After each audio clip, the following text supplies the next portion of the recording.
전 국회 부의장이 한나라당의 새 대표로 선출됐습니다. 친이계의 좌장이 당대표가 되면서 당청 관계는 긴밀해지고 이명박 대통령의 당 장악력도 더 강해질 것으로 보입니다. 코스피 지수가 장중한테 1580까지 떨어졌고 코스닥은 550선이 붕괴됐습니다. 경기 침체로 미국과 중국 등 전 세계 증시가 출렁거렸습니다. 국제유가가 143달러를 넘어 최고가를 경신한 가운데 달러와 약세로 유가가 더 오를 거란 분석이 나왔습니다. 국내 물가도 앞으로 더 오를 것으로 전망됐습니다. 천주교 사제단의 시국 미사에 이어 오늘 기독교 단체의 시국 기도회가 열리고 있습니다. 불교계는 내일 대규모 시국 법회를 가질 계획입니다. 경기용인 성북지구 당첨자 70%가 계약을 포기하고 강남권 아파트도 계약 포기가 속출했습니다. 버블7 지역의 하락세를 심층 취재했습니다. 유치원 교사나 의사는 아동학대 정황이 의심되면 의무적으로 신고해야 하지만 신고율은 30%대로 저조합니다. 왜 그런지 집중 취재했습니다. 부유층과 고위층이 사는 고급 아파트와 빌라를 무대로 가스배관을 타고 들어가 금품을 털어온 이른바 스파이더맨 도둑 일당이 검거됐지만 피해 신고는 전혀 없었습니다.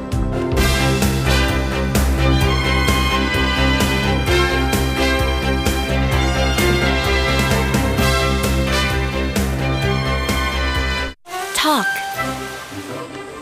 play, love. 애니콜이 9시를 알려드립니다.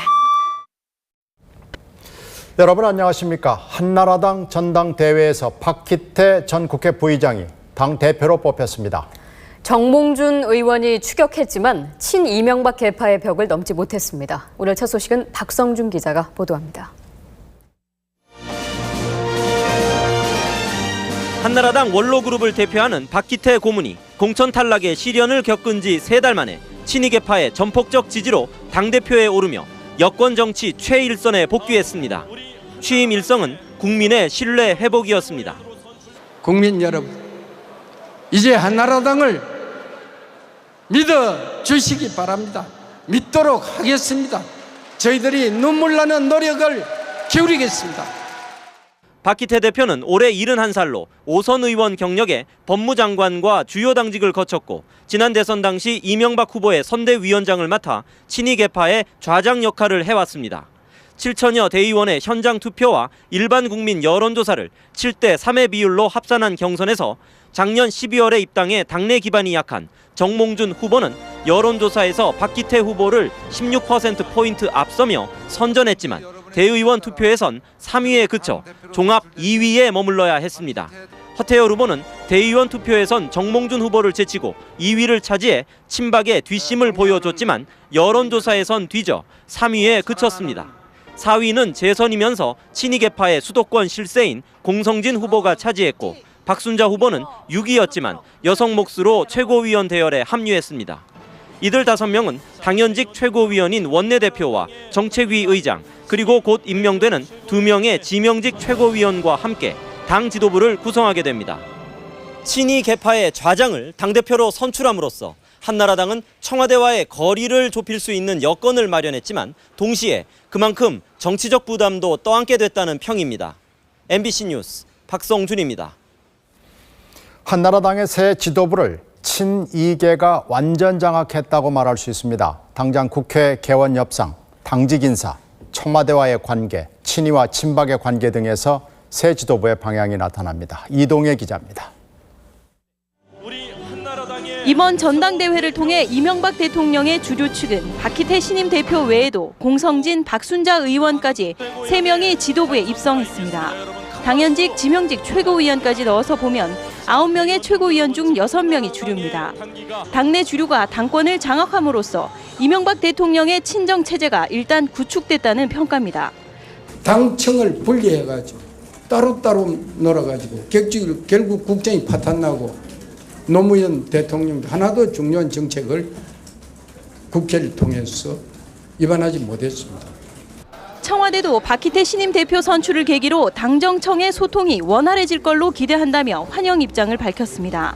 하지만 새 지도부 앞에는 쇠고기 파동 수습과 국회 정상화는 물론 박근혜 전 대표 측과의 갈등 해소 등 현안들이 산적해 있습니다. 오늘 전당대회에서 이 대통령과 박 전 대표가 마주칠 가능성이 거론됐지만 박 전 대표가 대의원석에 머물며 마주치지 않았습니다. 오늘 축사에서 이 대통령은 박 전 대표님은 정권 창출의 가장 큰 기여자이자 당의 기둥이라고 표현돼 있던 축사 원고를 평이한 내용으로 바꿔 읽어 그 배경을 놓고 말이 오갔습니다. 제가 야당 생활 10년에 박근혜 전 대표를 위시한 전 당직자와 또한 당 고문 선배 여러분들에게 정말 감사하다는 말씀을 이 자리에서 드립니다. 친박계는 허태열 후보를 대의원 투표 2위로 만들어 당내 세를 확인했고 정몽준 후보는 입당 6개월 만에 800여 표 차 2등을 차지해 차기 대권 주자로서의 가능성을 보였습니다. MBC 뉴스 이동혜입니다. 이명박 대통령과 부인 김윤옥 여사가 각각 다른 곳에서 경제 살리기 횃불을 들자고 3번이나 말했습니다. 촛불을 그만 내려놓자는 뜻이 담긴 것으로 보입니다. 박재훈 기자입니다. 이명박 대통령은 오늘 다른 장소에서 같은 말을 2번 했습니다. 이제는 경제입니다. 경제를 살리기 위한 경제 살리기의 횃불을 높이 들어야 할 때입니다. 대통령 부인 김윤옥 여사도 거들었습니다. 조금 더 힘내시고 우리 모두 경제를 살리는 횃불을 높이 듭시다. 이 말 속에는 이제 쇠고기 촛불은 내려놓자는 뜻도 담겨 있습니다. 청와대 관계자는 경제 상황에 대한 우려와 함께 촛불 전국 장기화에 대한 우려도 전달한 거라고 설명했습니다. 이 대통령은 또 한국이 괜찮냐는 외국 기업 전화가 많이 온다면서 그 사람들이 보면 서울 중심에서 엄청난 일이 벌어지는 것으로 생각할 것이라고도 말했습니다. 대통령은 어제 3차 오일 쇼크가 온다는 발언에 이어 오늘 또다시 경제 살리기를 말했습니다. 내일 모레 또 대규모 촛불 집회가 예고된 가운데 어려운 경제 상황을 강조함으로써 난국을 돌파하겠다는 뜻이 읽힙니다. MBC 뉴스 박재훈입니다. 다음은 오늘의 경제 소식 몇 가지 전해드리겠습니다. 코스피 지수가 출렁이면서 장중 1600이 한때 무너졌습니다. 전 세계 증시가 최저를 기록하고 있습니다. 기름값 때문입니다. 이진희 기자입니다. 코스피는 오늘 장 초반부터 급락하며 1600선이 무너졌습니다. 석 달여 만에 가장 낮은 1580선까지 주저앉았다가 가까스로 1600선은 지켜냈지만 증시에 들이운 불안감은 더욱 확산되고 있습니다. 외국인은 거래일 기준으로 19일 연속 주식을 내다 팔며 지수 하락을 주도했습니다. 최근에 주식시장이 약세를 보이고 있지만 아직까지 완전히 진정된 상태가 아니기 때문에 추가적인 하락이 조금 더 진행이 될 가능성이 있습니다. 증시 불안은 전 세계적인 현상입니다. 미국 증시는 어제 166포인트나 급락하며 연중 최저치를 갈아치웠습니다. 이달 들어 최근 1년간 최저치를 기록한 나라는 미국을 포함해 18개국이나 됩니다. 일본 증시는 열 하루째 하락세를 보이며 54년 만에 최장기간 내림세를 기록했습니다. 중국은 오늘 상승 마감했지만 장중 3% 이상 오르내리며 불안함을 보였습니다. 치솟고 있는 국제 유가로 물가가 폭등하고 경기가 침체되면서 스태그플레이션이 닥칠 것이란 불안감이 전 세계 증시를 짓누르고 있습니다. 고유가로 인하여 세계 경기의 스태그플레이션 우려가 지속되고 있고요. 서브프라임 사태에서 촉발된 세계 금융시장의 불안이 채 가시지 않고 있어서 세계 증시가 약세를 겪고 있습니다. 전 세계적인 증시 침체는 신흥시장에서 외국인 투자자의 자금 회수로 이어질 가능성이 높아 우리 증시엔 더 큰 충격으로 다가올 우려가 있습니다. MBC 뉴스 이진입니다. 국제 유가가 143달러를 넘어서서 사상 최고치를 다시 넘어섰습니다. 이 기름값은 일정 기간 뒤에는 우리 물가에 영향을 주기 때문에 물가가 더 불안해지고 있습니다. 강명일 기자입니다.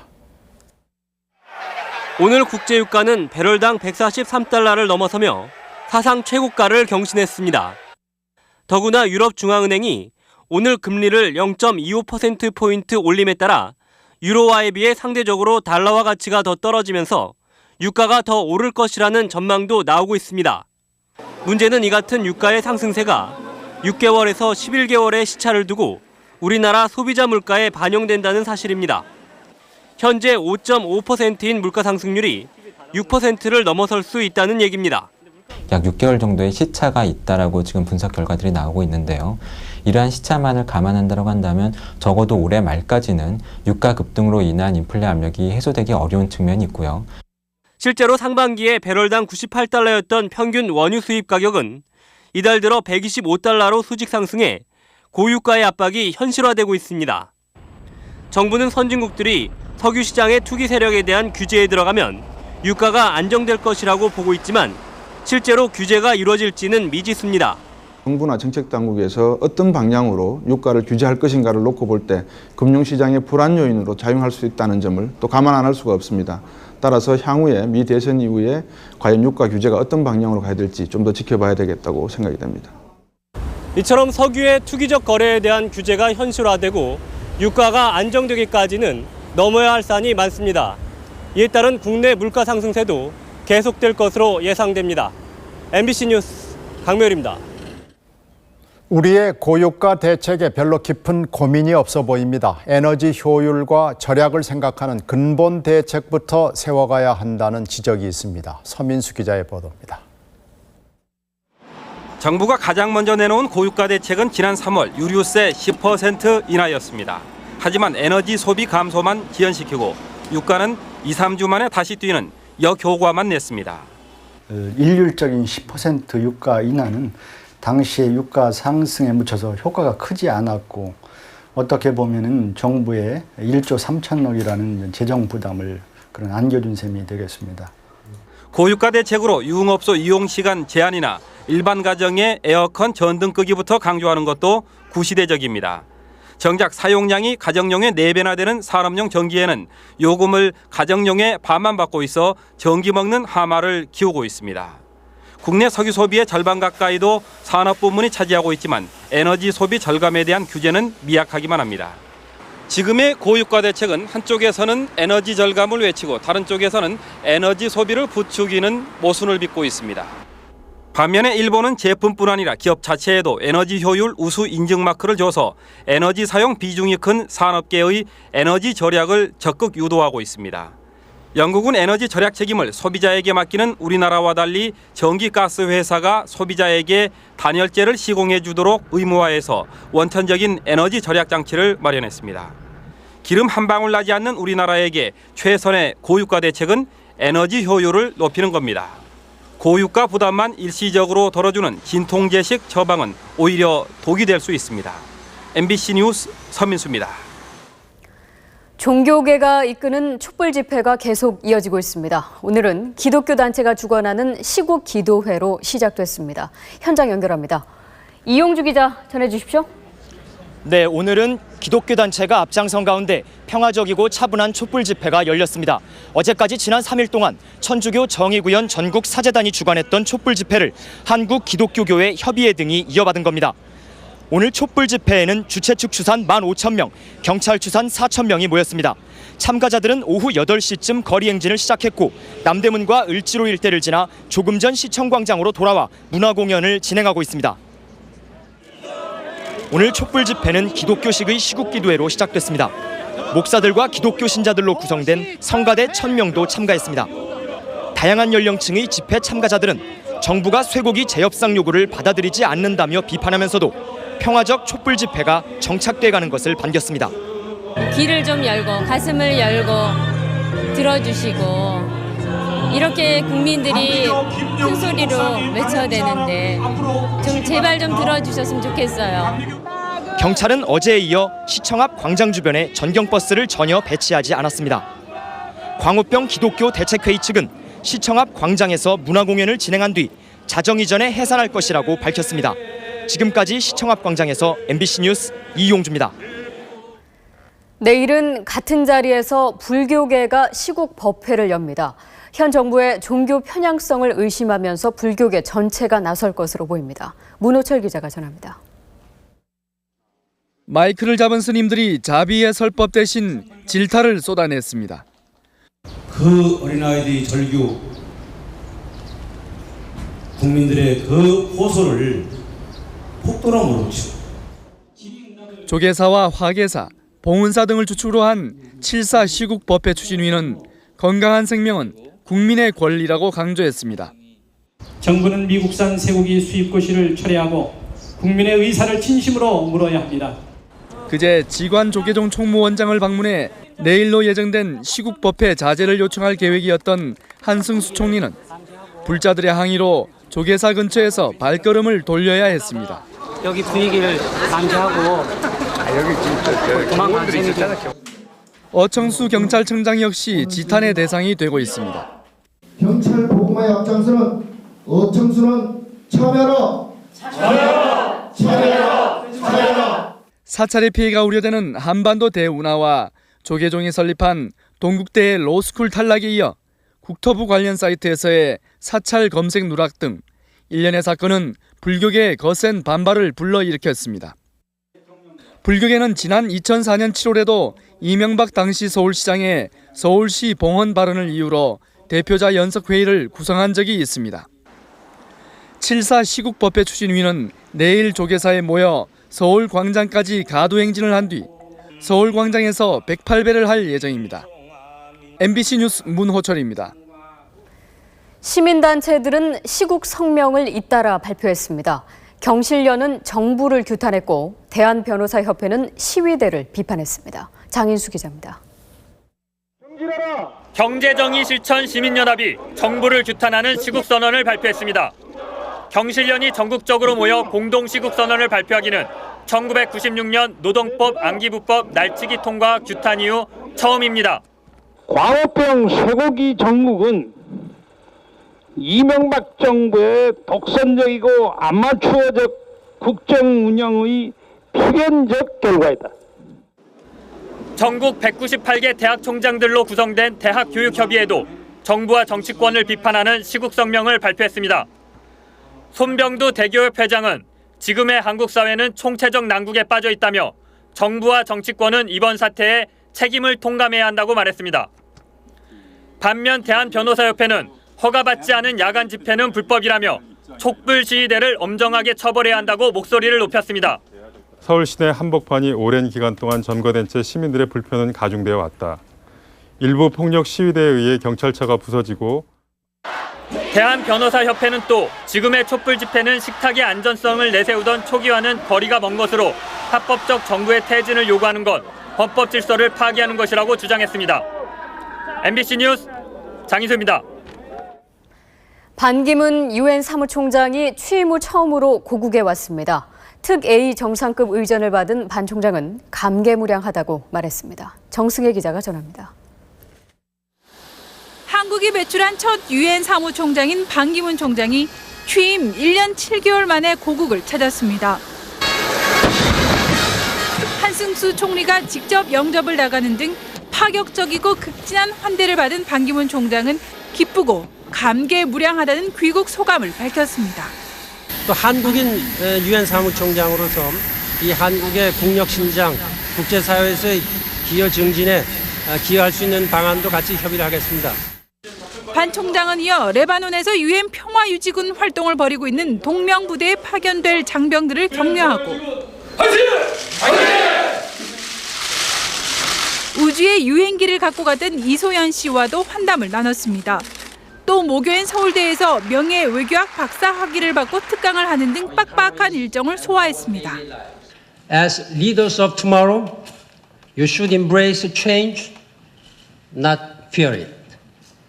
By changing ourselves, we change the world.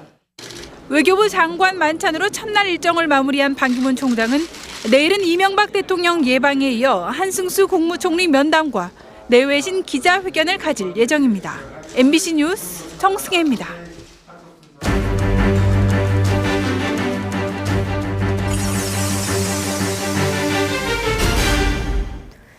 요즘 우리 부동산 시장이 심상치 않습니다. 지방 아파트 미분양 사태는 이미 오래된 얘기죠. 최근에는 이른바 버블세븐과 뉴타운 지역에서도 계약을 포기하는 일이 속출하고 있습니다. 김영국 기자가 심층 취재했습니다. 서울 서초구 반포자입니다. 강남권 대규모 재건축 단지로 관심을 모았습니다. 청약 경쟁률이 2대 1이었지만 당첨자의 40%가 계약을 포기했습니다. 3.3제곱미터당 최고 3,300만 원이 넘는 비싼 분양가에 후분양이라 연말까지 분양대금을 모두 내야 하는 것이 부담으로 작용했습니다. 분양가보다 싼 조합원 매물도 나오고 있습니다. 10억이 넘는 분양가인데 6개월 만에 분양대금을 맞춰야 될 때에는 과연 집 없는 사람이 맞추기는 적은 금액이 아니란 거고. 수도권 지역은 사정이 더 심합니다. 4천 가구를 분양한 용인 성복지구는 당첨자의 70%가 계약을 포기했습니다. 근처 신봉지구 역시 계약자가 절반도 안 됩니다. 단기에 공급 물량이 많기 때문에 상당히 좀 분양률 면에서 한 뭐 25%선 30%선 좀 어려운 상황이죠. 강북 뉴타운도 다르지 않습니다. 은평 뉴타운은 입주 한 달이 지났지만 불이 켜진 집이 거의 없습니다. 5채 중 4채가 빈집입니다. 학교 같은 기반 시설이 부족한 데다 그나마 싼 편이라는 분양가도 서민들에게는 부담입니다. 살면서 갚아야지 그런 마음을 처음에는 가졌었는데 지금은 경기가 나빠지고 하니까 자영업자다 보니까 아니 이걸 어떻게 이자를 어떻게 갚나 지금 올 들어 버블7 지역이 집값 하락을 주도하면서 6개월 사이 용인과 분당이 2% 넘게 떨어졌고 강남, 서초, 송파 등 모든 지역이 하락했습니다. 새 정부가 부동산 규제를 완화해 줄 거라는 기대 심리가 한풀 꺾인 데다 내수 침체와 금리 상승이 겹친 게 원인입니다. 전체적으로 내수가 좋지 않고 내수가 좋지 않다 보니까 주택시장뿐 아니라 상업용 부동산 시장도 지금 수요가 없는 상황이고요. 현재의 하락세를 거품이 제거되는 과정으로 보는 시각도 있습니다. 실제로 서울의 평균 아파트값은 지난 2000년 이후 8년 만에 3배나 올라 같은 기간 물가 상승률의 6배에 달했습니다. 거품은 펀더멘탈에서부터 출발한 것이 아니라 기대에서부터 출발했거든요. 미래 가격의 상승에 대한 기대에서 출발했기 때문에 현실에 기반하지 않고 있다는 것이 밝혀지는 순간 일거에 꺼질 수도 있고 또 정부가 정책적으로 조절하는 경우에 천천히 꺼질 수도 있다 이렇게 생각을 합니다. 일본과 같은 급격한 거품 붕괴도 무리한 부양책을 통해 투기 수요를 만드는 것도 부작용이 너무 큽니다. 집값을 안정시킬 수 있는 세심한 접근이 필요한 때입니다. MBC 뉴스 김현국입니다. 정부가 앞으로 은행 대출을 까다롭게 하겠다고 밝혔습니다. 돈줄을 죄어서 물가를 잡아보겠다는 건데 지금 상황에서는 오히려 상황을 더 악화시킬 거라는 우려가 있습니다. 이주훈 기자가 보도합니다. 국내 6대 은행의 대출액은 현재 646조 5천억 원. 지난 연말에 비해 55조 원, 10% 가까이 급증했습니다. 이자 수익 외에는 딱히 이익을 낼 방법이 없는 은행들이 경쟁에서 버티려면 대출을 통한 몸집 불리기가 불가피하기 때문입니다.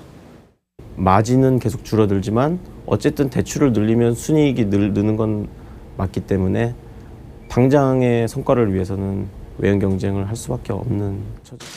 정부는 이런 대출 경쟁으로 돈이 많이 풀린 것을 물가 불안의 한 원인으로 지목했습니다. 이에 따라 은행 건전성 감독을 통해 대출을 억제하겠다는 뜻을 밝혔습니다. 특히 대기업들의 기업 인수를 위한 대출 심사를 엄격히 하겠다는 입장입니다. 하지만 이런 정부의 태도는 전반적인 대출 감소로 이어져 자금력이 약한 중소기업과 자영업자들만 더 힘들어질 수 있습니다. 당장 은행들이 대출금 회수에 나설 움직임을 보이면서 시중에 자금이 마를 가능성이 커졌습니다. 중소기업이나 취약계층의 신용경색 현상이 발생할 가능성이 상당히 있기 때문에 이 금융긴축은 필요는 하지만 부문별로 선택적으로 아주 조심스럽게 접근을 하는 것이. 경기가 나빠지고 있는 상황에서 대출 규제에 나서는 것은 경기 둔화의 속도만 더 빠르게 할 수 있다는 지적이 나오고 있습니다. MBC 뉴스 이주훈입니다.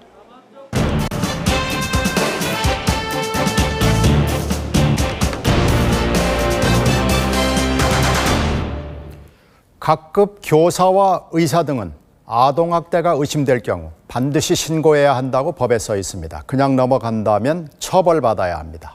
그런데 이 법적 의무는 신고를 기피하는 우리 관행과 겹치면서 실제로 지켜지질 않습니다. 지영은 기자가 실상을 들여다봤습니다. 소변을 못 가린다는 이유로 양아버지에게 3년간 모진 매를 맞아온 6살 여자아이.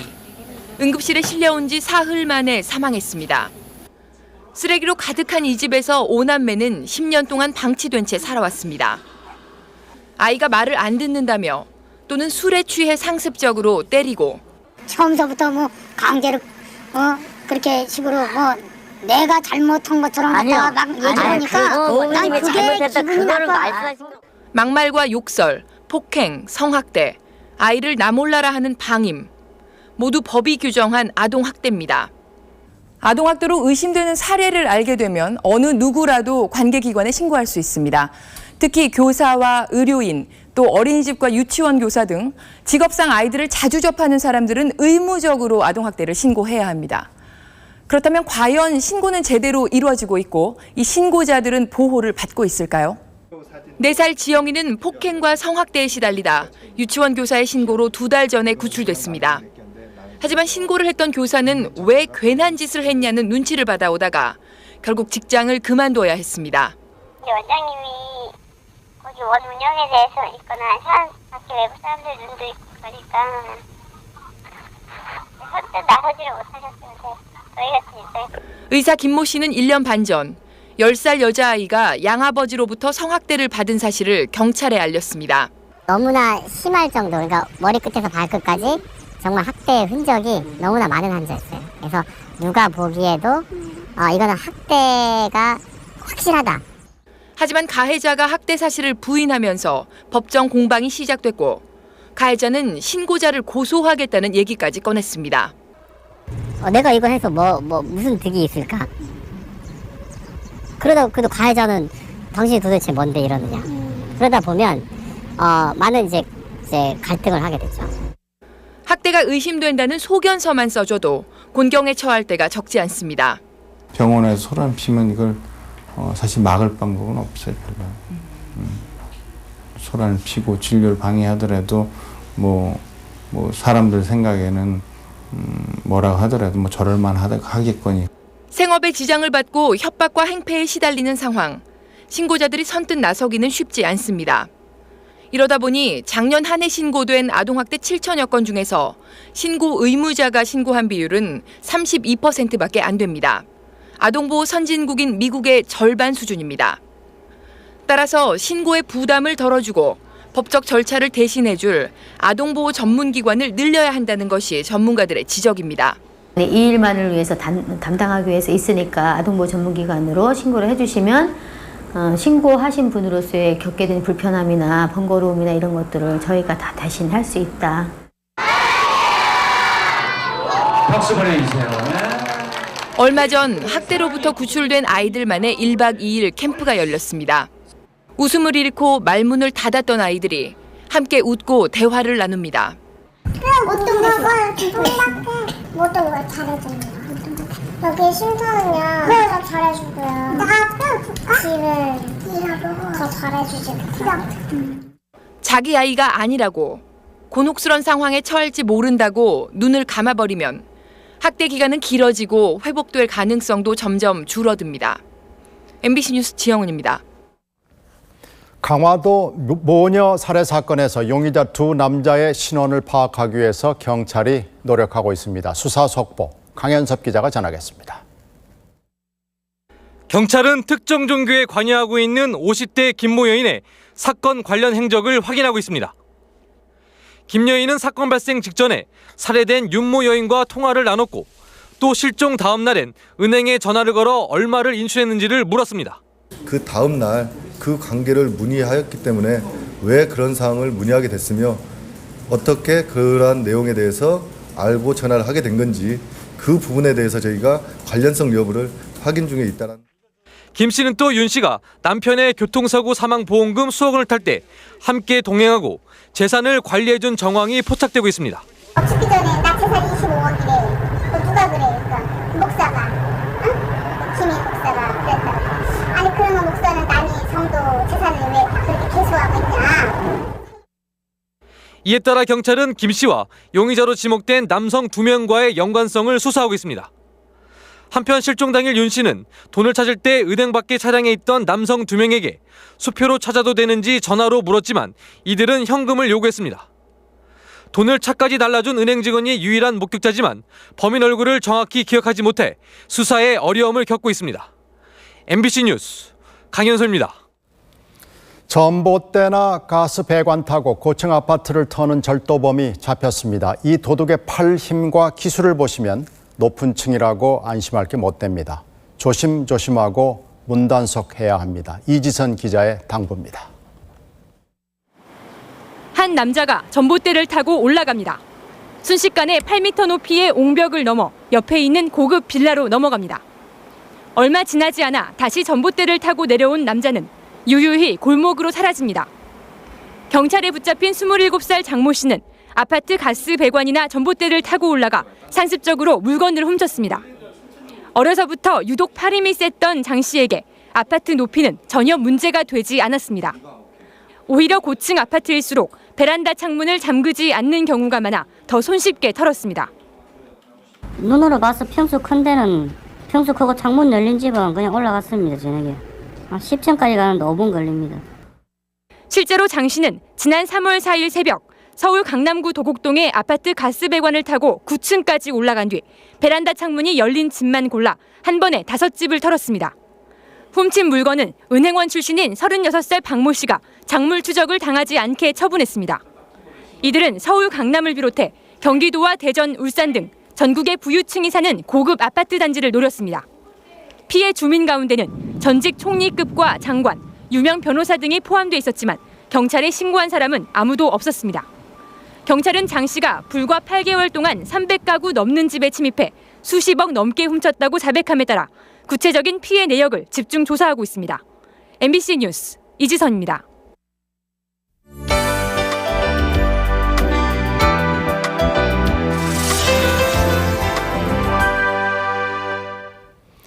유명한 도시에는 예술인들이 모여 있는 곳이 있고 그중에는 예술과는 거리가 멀었던 공장이나 슬럼이 있습니다. 서울에도 그렇게 만들 수 있는 곳이 있습니다. 양효경 기자가 소개하겠습니다.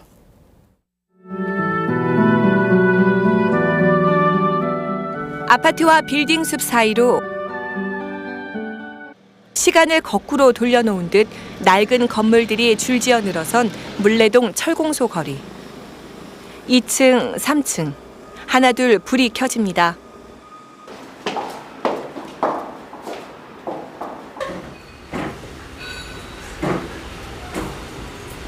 오케이, 좋았어. 대학로에 있던 이 극단은 2년 전 이사를 왔습니다. 월세가 가장 크게 또 차지하죠. 이만한 공간을 뭐 다른 데서 얻으려고 하면은 사실 어림도 없죠. 싼 임대료를 찾아 철제상가에 둥지를 튼 예술가는 130여 명. 한때 대한민국 철강 1번지였지만 90년대 이후 쇠락의 길로 들어선 이곳에 활력을 불어넣고 있습니다. 이제 작품이 이제 나오기 시작하네 보니까. 아까는 그냥 대충 그려놓고 해버렸는데. 내 거예요 저거. 저 표정 한번 잡아보세요. 어떻게?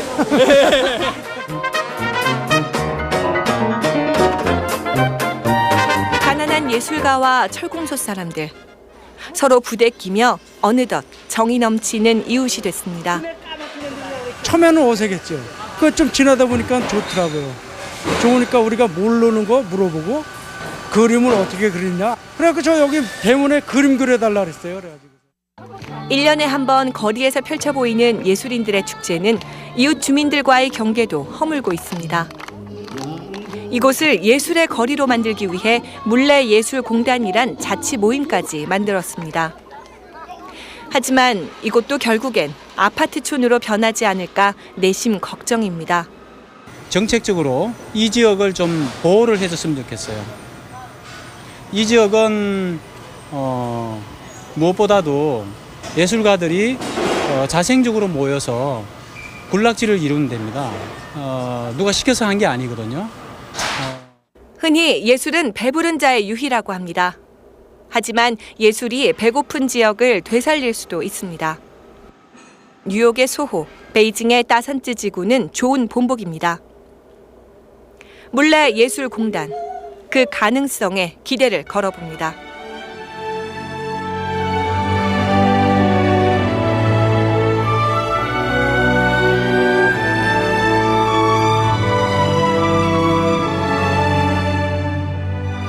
MBC 뉴스 양효경입니다. 사슴 농장에 직접 가서 눈앞에서 국산 녹용이라고 비싸게 주고 샀는데도 속았습니다. 값싼 해외 녹용이었습니다. 돈만 되면 아무리 눈 부릅떠도 다 둔갑을 하니까 믿을 게 없습니다. 박주린 기자입니다. 관광객들을 태운 버스가 경기도 파주의 한 사슴 농장 앞에 멈춰섭니다. 녹균주가 혈액순환 안 되고 손발 저리고 다리 아프실 테니까 한 잔씩 녹균주 한 잔씩 드시고 그리고 가시고. 농장을 둘러본 관광객들이 방에 들어서자 국산 녹용이 몸에 좋다며 구입을 권합니다. 사장님이 직접 자르는 거예요. 직접 자르신 분들은 꼭 드시면은요 진짜 아침에 일어나고 아프거든요. 하지만 이 녹용은 국내산이 아니라 뉴질랜드에서 수입된 것들이었습니다. 45살 박모 씨 등은 사슴 농장을 운영하며 관광객들을 끌어모은 뒤 수입산을 국내산이라고 속여 팔았습니다. 국내산은 계절에 따라 구하기가 힘든 데다 가격도 수입산이 훨씬 쌌기 때문입니다. 녹용을 구입하기가 좀 그때 당시에 어려웠습니다. 소개를 받아가지고 사온 걸로 알고 있습니다. 이들은 농장을 찾아온 사람들에게 사슴을 보여주고 이 녹용을 직접 잘라 보이며 국내산이라고 속였습니다. 노인 장관들도 기력 떨어진 장관들 좋고 만병 다 좋고 신경 속에도 좋고 다 좋다라고 그러니까는 샀죠. 지난 2년간 이들이 국내산이라고 속여 판매한 녹용은 모두 5톤. 수입 원가보다 10배가량 비싸게 판매 50억 원 가까이 챙겼습니다. 경찰은 녹용 판매업자 45살 박모 씨 등 2명을 구속하고 수입업자 등 2명을 불구속 입건했습니다. MBC 뉴스 박주린입니다. 민주당 대표 경선에 나선 추미애, 정대철 후보가 전당대회 당일 후보를 단일화하기로 했습니다. 대세론이 이길지 단일화가 역전승할지 결과가 주목됩니다. 전영우 기자입니다. 추미애, 정대철 후보 측은 전당대회 당일 1차 투표에서 많은 표를 얻은 사람이 표수가 같을 경우 나이가 많은 사람이 단일 후보가 되기로 합의했습니다. 정세균 후보는 구태 정치라고 깎아내렸지만 내심 긴장하는 빛이 역력합니다. 지난 70년 신민당 대선 후보 경선에서 1차 투표 때 2등을 했던 김대중 후보가 전당대회 당일 3위였던 이철승 후보와의 단일화로 1위 김영삼 후보를 꺾은 적이 있기 때문입니다. 오늘 TV 토론에서 정대철 후보는 마지가 나서야 한다고 역설했습니다. 통합해내야 되는데 우리가 모두 공감대가 있는데 제가 나선 이유는 제가 맞이라 좀 조금 더 잘해낼 수 있지 않은 자부심. 추미애, 정세균 두 후보 간은 오늘도 날카로운 정체성 공방이 벌어졌습니다. 정세균 대표, 박 대표 연정 거부 섭섭하다가 이 기사의 제목입니다. 여기에 열린우리당 정세균 원내대표, 그 당시 원내대표 하셨군요. 안타깝네요. 추미애 후보가 지금 이제 맹렬히 추격을 해오고 있는데 잘 안 되죠. 그러니까 아마 이런 문제를 들고 나오는 것 같은데. 선두를 달리는 정세균 대세론이 승리할지, 추미애, 정대철 후보가 단일화로 역전승을 거둘지, 민주당 대표 경선은 투표 당일 대의원들의 투표율까지도 변수로 작용하는 뜨거운 싸움이 될 걸로 보입니다. MBC 뉴스 전영우입니다. 냉동 창고에 묶여있던 뼈없는 살코기 일부가 처음 시장에 나왔습니다. 수입업계는 LA갈비와 내장 수입도 서두르고 있습니다. 백승호 기자의 보도입니다. 전국에서 유일하다시피 미국산 쇠고기를 팔고 있는 서울의 한 정육점입니다. 재고 물량을 30% 싸게 팔아 유명세를 타면서 소비자들의 발길이 이어지고 있습니다. 싸니까 그래도 많은 사람들이 애용할 것 같아요. 아직은 하루 먹기 한 사람들이 많으니까. 지난해 검역 중단으로 8개월 넘게 냉동 창고에 묶여있던 뼈 없는 살코기도 첫 선을 보였습니다. 검역이 일주일째 이어지면서 합격증을 받은 쇠고기는 800여 톤으로 늘었지만 시장에 나온 건 이 3.8톤뿐입니다. 나머지는 판매처를 찾지 못해 보관료를 꼬박꼬박 내고도 쇠고기를 세간 창고에 그대로 묵혀두고 있는 실정입니다. 하지만 이번에 새로 수입에 허용된 LA갈비나 내장은 상업성이 높은 만큼 업계는 준비를 서두르고 있습니다. 한국수입력협회는 30개월 미만만 수입한다는 자율결의의 실효성을 높이기 위해 오는 15일 총회를 열어 협회를 사단법인으로 바꾸기로 했습니다. 나쁜 고기를 갖고 왔을 적에는 예를 들어 SRM 품목이 들어왔을 적에는 그거는 정부에다가 이거는 통과시켜주면 안 된다.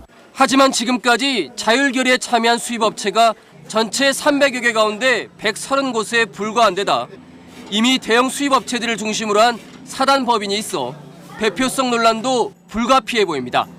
MBC 뉴스 백승호입니다.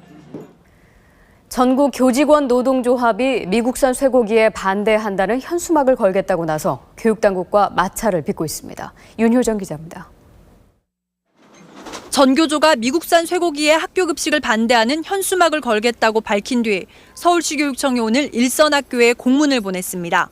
서울시 교육청은 현수막 내용이 미국산 쇠고기 수입 반대 내용일 경우엔 설치하지 못하게 하고 학교장의 승인 없이 설치한 현수막은 학교 측이 철거도 가능하다고 지시했습니다. 노동자 활동 범위라고 한다면 교원 노조법상으로 교원의 임금, 근무 조건, 후생 복지 관련 사항이 돼야 되는데 그러니까 이에 대해 전교조는 학교 급식은 학생뿐만 아니라 교원들도 함께 먹기 때문에 넓은 의미에서 근로조건 개선을 위한 노조 활동에 포함된다고 주장했습니다. 우리 교사들의 먹거리 문제이고 교사들의 건강권과 생존권과 직결되는 문제입니다. 당연히 근무 여건 환경 개선과 관련된 교원단체 활동과 연결되는 사안입니다. 전교조는 또 학부모들의 걱정을 덜기 위해서 아이들이 안심하고 먹을 수 있는 쇠고기만 학교에 들어올 수 있도록 조치하겠다는 학급별 서한문도 발송하겠다고 밝혔습니다. 그러나 교육당국은 이 역시 말로만 서한문일 뿐 실질적으로는 특정 단체가 보내는 통신문인 만큼 허락할 수 없다고 밝혔습니다. 이렇게 양측의 입장이 너무 다르기 때문에 현수막을 걸고 서한문을 발송할 다음 주에는 상황이 만만치 않을 것으로 보입니다. MBC 뉴스 윤유정입니다. 좌익 반군에 납치돼서 인질로 잡혀있던 콜롬비아의 유명 여성 정치인이 6년 만에 구출됐습니다. 마치 영화 같은 극적인 구출 작전이 펼쳐졌습니다. 문소영 기자입니다. 콜롬비아의 촉망받던 여성 정치인 잉그리드 베탕쿠르는 지난 2002년 대통령 후보로 선거 요새를 벌이다 좌익 반군 단체에 납치됐습니다. 당시 나이 40세. 사락 밀림지대에서 고통스러운 감금 생활을 해오던 베탕쿠르는 6년 만인 오늘 마침내 구출돼 가족들과 감격적인 상봉을 가졌습니다. Gracias a su impecable operación.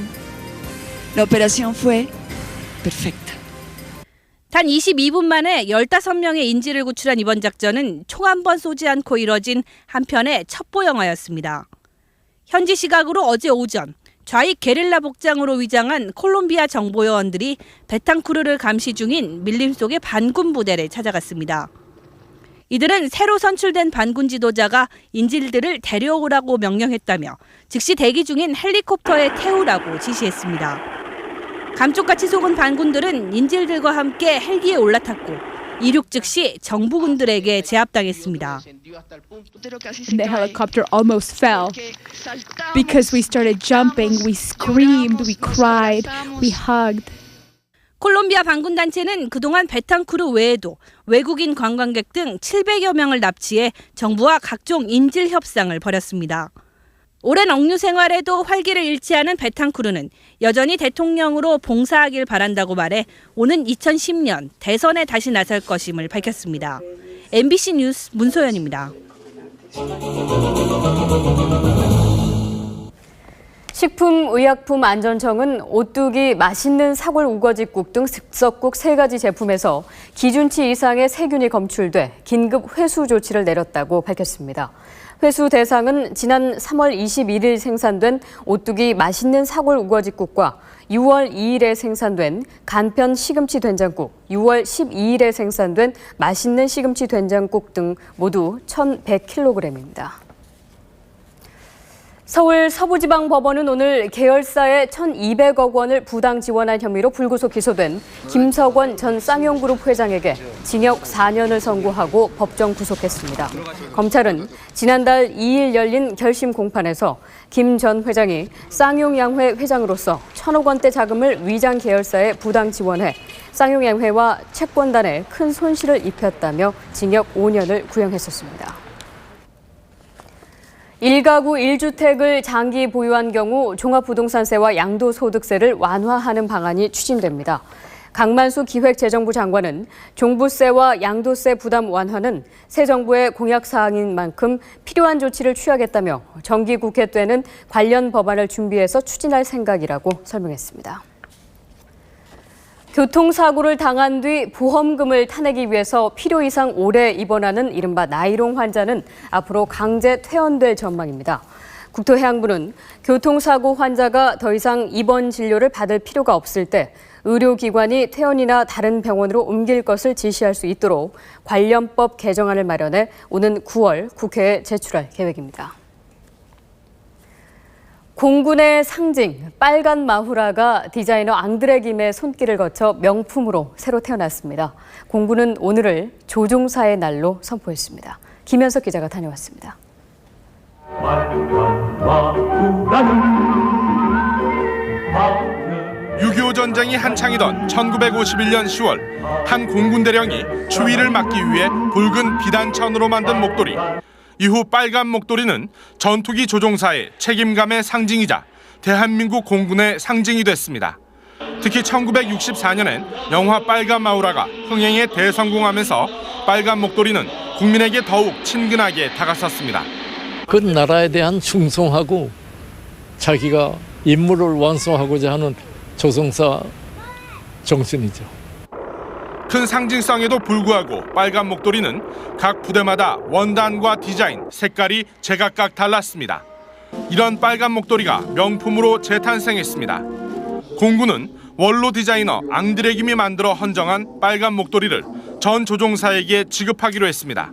심플하게 단아하면서 뜻깊은 한국의 정신, 또 미래지향적인 정신의 조화를 이루게 하기 위해서 공군은 또 1950년 6.25 전쟁 발발 직후 대한민국 최초의 전폭기인 F-51, 이른바 무스탕이 첫 출격한 7월 3일을 조종사의 날로 선포했습니다. 이에 따라 공군은 매년 7월 3일엔 비행을 하지 않고 일본에서 미군 무스탕을 인수해 오자마자 출격을 감행한 선배들의 빨간 마후라 정신을 되새기기로 했습니다. MBC 뉴스 김현석입니다.